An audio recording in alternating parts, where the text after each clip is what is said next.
नाज़रीन ॿिए पासे ब्रेकिंग न्यूज़ मदे जी मां सां शेयर कंदासीं। मिर्ज़ापुर बस स्टॉप वटि तेज़ रफ़्तार ट्रैक्टर तां फ़ौरियत माशिन मंगी करे फ़ौत थी वई आहे। इतलाबाद पुलिस वाक़े वारे हंधि पहुची लाश खणाए इस्पताल मुंतक़िल कयो। ब्रेकिंग न्यूज़ है वाक़े अपडेट कंदा हलूं त मिर्ज़ापुर बस स्टॉप वटि तेज़ रफ़्तार ट्रैक्टर तां फ़ौरियत माशिन मंगी किरी फ़ौत थी वियो आहे। इतलाबाद पुलिस वाक़े वारे हंधि पहुची लाश खणाए इस्पताल मुंतक़िल कयो आहे। वाक़ियो तेज़ रफ़्तारी सबबि पेश आयो आहे। पुलिस जो चवणु आहे त इन वाक़े बाबति वधीक जांच कबी वञे। इन जा वधीक तफ़सील वठंदासीं। असां सां लाइन ते मौजूद आहे आवाज़ टीवी जो रिपोर्टर अब्दुल हकीम सहतो। जी अब्दुल हकीम सहतो, वधीक छा अपडेट आहे?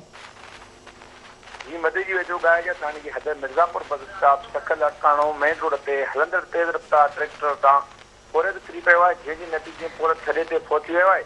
फ़ौत थियल पुरत जो इलाज संदसि ॿिनि फ़ौरियत साथियुनि साॻिए ट्रैक्टर ते खणी मदद जी अस्पताल पहुचायो आहे। फ़ौत थियल पुरत ॻोठ छतो मंगी जो रहवासी माशन मंगी ॿुधायो पियो वञे। फ़ौत थियल इहो लाश मदद जी अस्पताल मां ज़रूरी कार्रवाई बाद वारसनि हवाले कयो वियो आहे।